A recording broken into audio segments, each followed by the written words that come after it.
So around 5 o'clock this evening, we were executing a search warrant here in the city of Madera with the Madera Area Drug Narcotics Task Force Unit.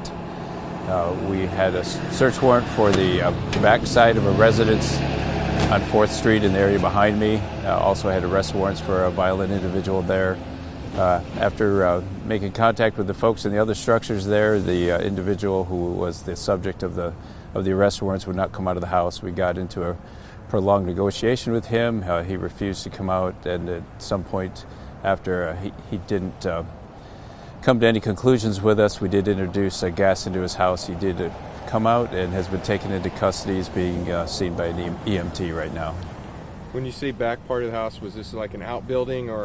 Yeah, it's a lot. It actually has a main dwelling on it. It has a converted structure in the back, then some type of temporary structure. They're all 3 separate structures. Can you tell us a little bit more about the gentleman? Did he have relatives here? Was he just renting this place and the charges? And does he have any other criminal? My understanding is the people who own the property are not his relatives. He's been staying in the back. The gentleman's name is Francisco Javier Batista. Okay. He's 33 years old. He does have a violent history. He has been to prison previously, thus the level of care that we took in approaching both the folks in the front house and in attempting to execute this search warrant and the arrest warrants. Was there any injuries, or did he come out after, peacefully?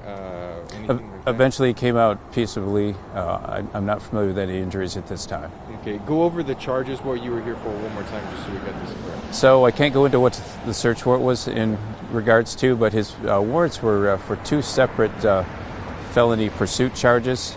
So thus the reason why we wouldn't want to engage him on the roadway and get ourselves in a 3rd pursuit with him. And again, as far as the search warrant, I can't go into the details of that right now. Is this a county island, white sheriff out here? No, it's because the narcotics enforcement team is a combined regional team. It's Madera SO, Madera PD, Chowchilla PD, and other agencies. And this was their warrant to execute. So we actually have a combined regional SWAT team also. So we have command staff here from the Sheriff's Office and from the Madera PD. It was someone's specific department's search warrant? Is that what you just said?